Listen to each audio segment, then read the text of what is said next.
सफलता का मार्ग मेहनत, दर्द और तकलीफ़ से होकर जाता है। कई बार जब लोग जीवन में काम करना शुरू करते हैं तब उन्हें बहुत ज़्यादा दर्द होता है, तकलीफ़ होती है, उन्हें बहुत ज़्यादा मेहनत करना पड़ता है और ये बात उनसे बर्दाश्त नहीं हो पाती है। उनका शरीर जवाब दे देता है और वो उस काम को छोड़कर किसी और तरकीब से सफल होने का प्रयास करते रहते हैं।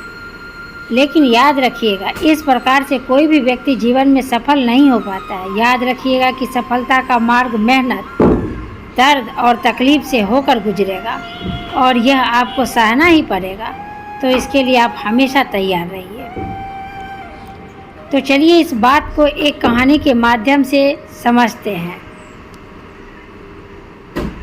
एक बार एक मूर्तिकार अपनी छेनी और हथौड़ी से एक पत्थर को भगवान की मूर्ति का आकार देने का प्रयास कर रहा था। जैसे ही वह छेनी पर अपना हथौड़ा चलाता है, वह पत्थर चिल्लाने लगता है और कहने लगता है कि ये क्या कर रहे हो, मुझे इतना मार क्यों रहे हो, मुझे बहुत दुख हो रहा है, तकलीफ़ हो रही है, पीड़ा हो रही है, मुझे अपने हाल पर छोड़ दो और यहाँ से चले जाओ। मूर्तिकार ने उस पत्थर से कहा, मुझे बहुत अच्छे से पता है कि तुम्हें बहुत ज़्यादा दर्द हो रहा है, तकलीफ़ हो रही है और तुम बहुत ही ज़्यादा पीड़ा में हो, लेकिन यदि आज तुमने इस दर्द को नहीं सहा तो जीवन भर तुम यहीं इसी प्रकार से पड़े रहोगे। मुझे पता है कि तुमने आगे बढ़ने की अपार संभावना है, तुम एक बहुत अच्छे पत्थर हो, लेकिन यदि तुम इसी प्रकार से रहोगे तो कभी भी आगे नहीं बढ़ पाओगे। इतना कहकर मूर्तिकार औजार उठाया ही था कि पत्थर फिर से चिल्लाने लगा, गिड़गिड़ाने लगा, विनती करने लगा कि मुझे अपने हाल पर छोड़ दो। मुझे पता है कि जीवन के लिए कौन सी चीज़ सही है और कौन सी चीज़ गलत है। मुझे बहुत ज़्यादा दर्द हो रहा है, अब मैं इस तकलीफ़ को बहुत ज़्यादा नहीं सह सकता। मैं जिस हाल में हूँ, मुझे उस हाल में छोड़कर तुम यहाँ से चले जाओ। उस मूर्तिकार ने फिर से उस पत्थर को समझाने की कोशिश की, ज़्यादा अधीर मत बनो और अपने सब्र को बनाए रखो, थोड़ी देर और इस दर्द को सहो। यदि इस दर्द को सह लिया तो मैं भगवान की मूर्ति के रूप में तुम्हारी स्थापना करवाऊंगा और फिर दूर दूर से लोग तुम्हारी पूजा करने आएंगे और पंडित और लोग तुम्हारी सेवा करेंगे। लेकिन पत्थर ने उस मूर्तिकार की एक भी बात नहीं मानी। वह चिल्लाता रहा और अपनी बात पर अड़ा रहा।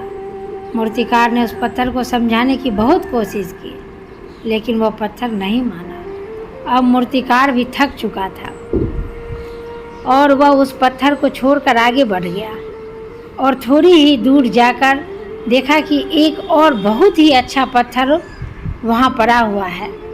उसे छेनी और हथौड़ी उठाई और उस पत्थर को मूर्ति बनाने के लिए वो तैयार हो गया। मूर्तिकार ने छेनी और हथौड़ी का वार दूसरे पत्थर पर जारी रखा। दूसरे पत्थर को भी दर्द हुआ, तकलीफ़ उसे भी हो रही थी, लेकिन उस पत्थर ने बर्दाश्त कर लिया और देखते ही देखते थोड़ी समय के बाद उस पत्थर ने भगवान की मूर्ति का रूप धारण कर लिया। थोड़े दिन बाद उस मूर्ति की एक मंदिर में स्थापना हो गई। धीरे धीरे करके लोग वहाँ पूजा पाठ करने आने लगे। लोगों की मन्नतें वहाँ से पूरी होने लगी और वह मंदिर बहुत ही ज़्यादा प्रसिद्ध हो गया। अब धीरे धीरे करके दूर दूर के गांव से लोग वहाँ पूजा पाठ करने आते। फिर एक दिन एक और पत्थर को उसी मंदिर में लाया गया और उसे एक कोने में रख दिया गया। अब लोग आते और उस पर नारियल फोड़ते। ये कोई और पत्थर नहीं बल्कि वही पत्थर था जिसने दर्द को सहन नहीं किया। अब वो पत्थर मन ही मन बहुत ज़्यादा पछता रहा था, दुखी हो रहा था और अपने आप से कह रहा था कि काश मैंने उस दिन उस दर्द को, उस तकलीफ़ को सह लिया होता तो आज लोग मेरी भी पूजा करते। इसलिए आप भी अपने जीवन में हमेशा याद रखिएगा कि जब भी आप अपने करियर की शुरुआत में किसी काम को कर रहे हो, पढ़ाई कर रहे हो या कोई भी काम कर रहे हो, उसमें आपको दर्द हो रहा है, तकलीफ़ हो रही है, ज़्यादा मेहनत करना पड़ रहा है, तो आप रुकिएगा मत, किसी और रास्ते की शुरुआत मत करिएगा, क्योंकि कोई और रास्ता आपको सफलता नहीं दे सकता है। आपको उस दर्द को, उस तकलीफ़ को सहना ही होगा, और उस दर्द को, उस तकलीफ़ को सहकर आप ज़्यादा मजबूत बनेंगे, और तभी आप अपने जीवन में आगे बढ़ पाएंगे।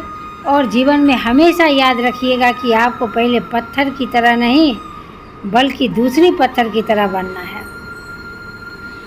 यदि ये कहानी आपको पसंद आई हो, तो इसे कोई सीख मिली हो, तो अपने दोस्तों और अन्य लोगों के साथ शेयर ज़रूर करें। ऐसी ही ज्ञानवर्धक वीडियो के लिए वीडियो को लाइक और चैनल को सब्सक्राइब ज़रूर करें। Thank you.